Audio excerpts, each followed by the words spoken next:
सर्वांना जय भीम. बुद्धगया येथे सुरू असलेल्या महाबोधी महाविहार मुक्ती आंदोलनाला पाठिंबा देणारा एकमेव वंचित बहुजन आघाडी आहे.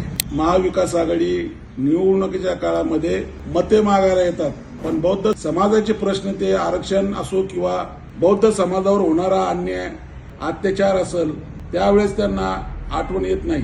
फक्त मते घ्यायची आणि गप्प बसायचं अशी भूमिका या प्रस्थापित लोकांची आजपर्यंत आलेली आहे. वंचित बहुजन आघाडी एकमेव पक्ष आहे जो प्रत्येक घटकांसाठी लढतो. बौद्ध समाजाच्या प्रत्येक अन्याय अत्याचाराच्या असलेल्या किंवा हक्क अधिकाराच्या प्रश्न असेल, वंचित ठामपणे बौद्ध समाजाच्या पाठीमागे उभे राहण्याचं काम पक्ष म्हणून या ठिकाणी करत आलेला आहे.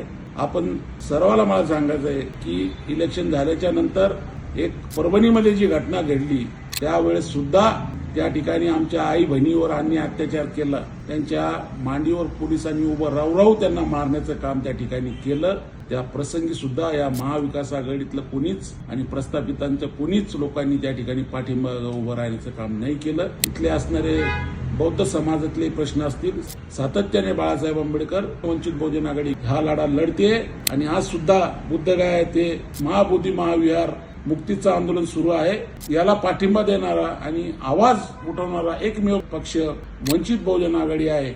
जय भीम.